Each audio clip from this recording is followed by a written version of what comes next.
Well, hello, good afternoon. I'm glad you guys are here and experiencing our wonderful campus. I cannot tell you enough good things about PLU, and it's not just because I work here. I really love it, really do. I'm going to talk to you, or we're both going to talk to you a little bit about how to work with people with disabilities. Disability is actually kind of a misnomer. If you would you mind doing my slides, please? Thank you.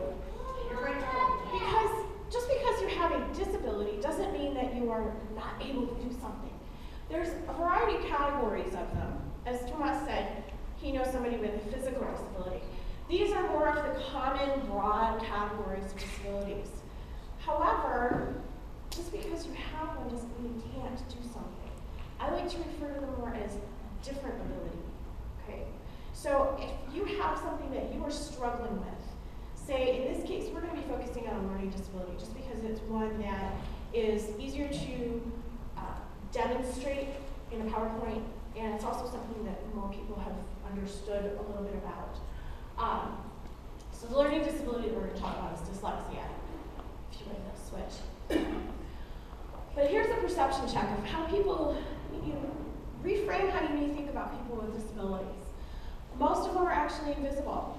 So you may see people in a wheelchair, you may see somebody on crutches, you may see someone with a walker, but how many people do you see, or have you come across, that you had no idea they had a disability, and then all of a sudden you see that, oh wow, they have audiobooks. Why do they have an audiobook? Hey, that's pretty cool.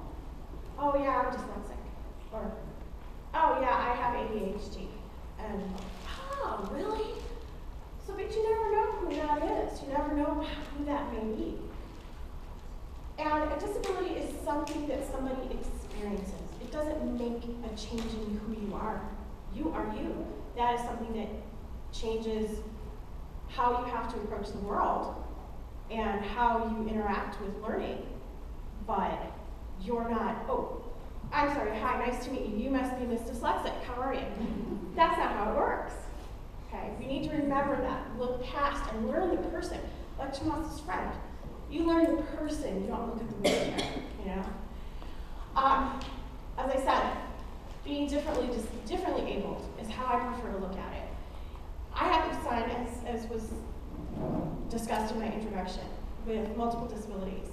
And I've always told him, it may look different, it may take you longer, but you can do just about anything that you put your mind to.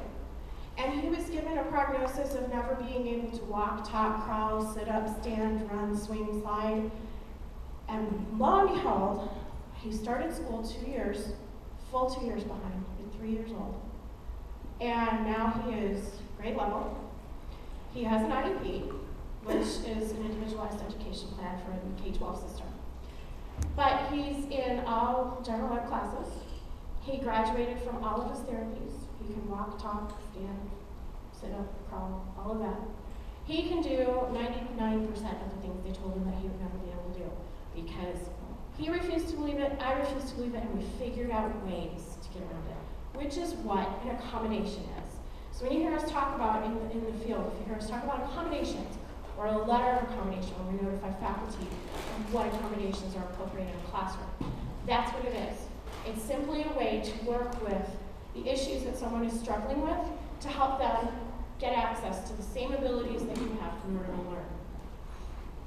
learn. Disability doesn't mean that you're any less than, that you're any less deserving, that you don't fit in, that you can't do. It just means that you're a little different. And what's wrong with being a little different? So imagine if you woke up with a disability. How would your life change? What would you do? Imagine if you woke up and you were blind.